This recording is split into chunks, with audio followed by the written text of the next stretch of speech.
പ്രധാനമന്ത്രി മാധ്യമങ്ങളെ കടന്നു അതിലേക്ക്. जो देश के सामान्य मानवी के कल्याण के लिए कमिटेड है, जो देश के उज्जवल भविष्य के लिए समर्पित है,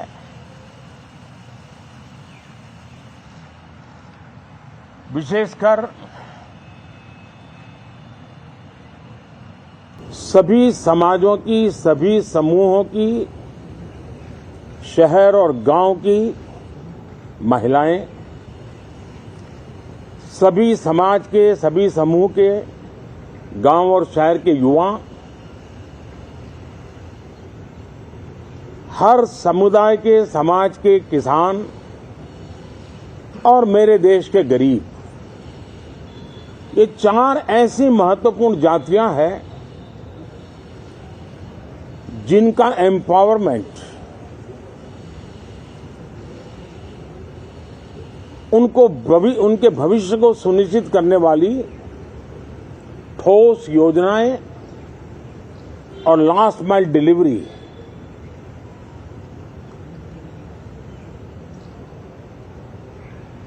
इन उसूलों को लेकर के जो चलते हैं उन्हें भरपूर समर्थन मिलता है। और जब गुड गवर्नेंस होता है, पूर्णतया जनहित के लिए समर्पण होता है, तो एंटी इनकम्बेंसी ये शब्द इरेलेवेंट हो जाता है। और हम लगातार ये देख रहे हैं, कोई इसको प्रो इनकम्बेंसी कहे,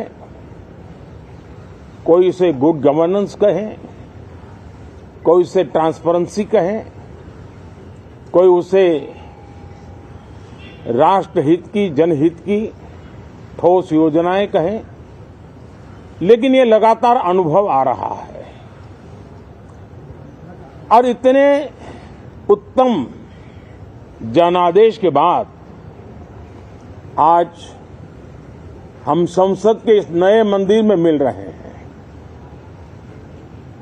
इस संसद भवन के नए परिसर का उद्घाटन हुआ, तब तो एक छोटा सा सत्र था, ऐतिहासिक निर्णय हुआ था, लेकिन इस बार लंबे समय तक इस सदन में कार्य करने का अवसर मिलेगा। नया सदन है, छोटी मोटी अभी भी शायद व्यवस्थाओं में कुछ कमियां महसूस हो सकती हैं। जब लगातार काम चलेगा, सांसदों और विजिटर्स को भी, मीडिया के लोगों को भी ध्यान में आएगा कि इसको जरा अगर ठीक कर लिया जाए तो अच्छा होगा। और मुझे विश्वास है कि आदरणीय उपराष्ट्रपति जी और आदरणीय स्पीकर महोदय के नेतृत्व में उन चीजों की तरफ पूरी तरह निगरानी है। और आपसे भी मैं कहूंगा, कोई चीज ऐसी छोटी मोटी आपके ध्यान में आए तो जरूर आप ध्यान आकर्षित करना, क्योंकि ये चीजें जब बनती हैं तो आवश्यकता के अनुसार बदलाव की भी जरूरत होती है। देश ने नकारात्मकता को नकारा है। मैं लगातार सत्र के प्रारंभ में विपक्ष के साथियों के साथ हमारा विचार विमर्श होता है, हमारी मेन टीम उनसे चर्चा करती है। मिलकर के भी सबके सहयोग के लिए हम हमेशा प्रार्थना करते हैं, आग्रह करते हैं। इस बार भी इस प्रकार की सारी प्रक्रियाएं कर ली गई हैं। और आपके माध्यम से भी मैं सार्वजनिक रूप से हमेशा हमारे सभी सांसदों से आग्रह करता हूं,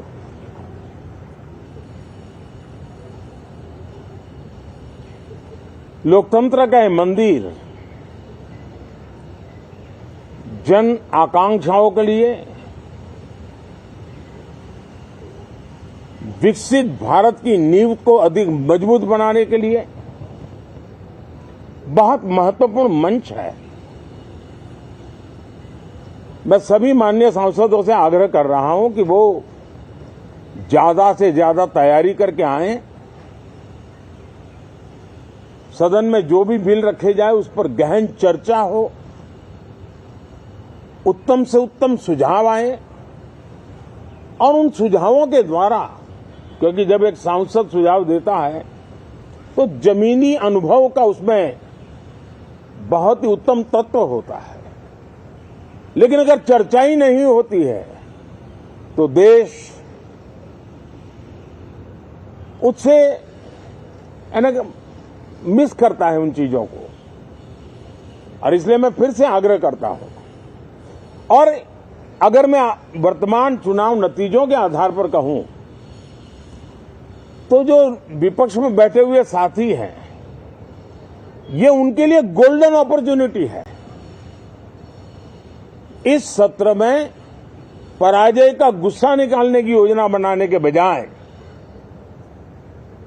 इस पराजय में से सीख करके पिछले 9 साल से चलाई गई नकारात्मकता की प्रवृत्ति को छोड़ करके इस सत्र में अगर सकारात्मकता के साथ आगे बढ़ेंगे तो देश उनके तरफ देखने का दृष्टिकोण बदलेगा, उनके लिए एक नया द्वार खुल सकता है। और वो विपक्ष में है तो भी उनको एक अच्छी एडवाइस दे रहा हूं कि आइए, सकारात्मक विचार लेकर के आइए। अगर हम 10 कदम चलते तो आप 12 कदम करके फैसला लेकर के आइए। हर किसी का भविष्य उज्जवल है, निराश होने की जरूरत नहीं है, लेकिन कृपा करके बाहर के पराजय का गुस्सा सदन में मत उतारना। हताशा, निराशा होगी, आपके साथियों को आपका दम दिखाने के लिए कुछ न कुछ करना भी पड़ेगा, लेकिन कम से कम लोकतंत्र के इस मंदिर को वो मंच मत बनाइए। और अभी भी मैं कहता हूं, मैं मेरे लंबे अनुभव के आधार पर कहता हूं कि थोड़ा सा अपना रुख बदलिए, विरोध के विरोध का तरीका छोड़िए, देश हित में सकारात्मक चीजों का साथ दीजिए, अच्छी उसमें जो कमियां हो उसकी डिबेट कीजिए। आप देखिए देश के मन में आज जो ऐसी कुछ बातों पर नफरत पैदा हो रही है, हो सकता है वो मोहब्बत में बदल जाए, तो मौका है, ये मौका जाने मत दीजिए। और इसलिए हर बार मैं करबद्ध प्रार्थना करता रहा हूं कि सदन में सहयोग दीजिए। आज मैं राजनीतिक दृष्टिकोण से भी कहना चाहता हूं कि आपका भी भला इसमें है कि आप देश को सकारात्मकता का संदेश दें, आपकी छवि नफरत की और नकारात्मकता की बने, वो लोकतंत्र के लिए अच्छा नहीं है। लोकतंत्र में विपक्ष भी इतना ही महत्वपूर्ण है, उतना ही मूल्यवान है और उतना ही सामर्थ्यवान भी होना चाहिए। और लोकतंत्र की भलाई के लिए मैं फिर से एक बार अपनी ये भावना को प्रकट करता हूं। 2047 अब देश विकसित होने के लक्ष्य में लंबा इंतजार करना नहीं चाहता। समाज के हर वर्ग में यह भाव पैदा हुआ है कि बस आगे बढ़ना है। इस भावना को हमारे सभी माननीय सांसद आदर करते हुए सदन को उस मजबूती से आगे बढ़ाएं, यही मेरी उनसे प्रार्थना है।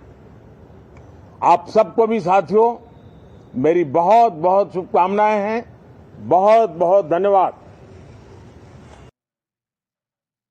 പ്രധാനമന്ത്രി മാധ്യമങ്ങളെ കാണുകയായിരുന്നു പാർലമെന്റ് സമ്മേളനം തുടങ്ങുന്നതിന് മുന്നോടിയായി.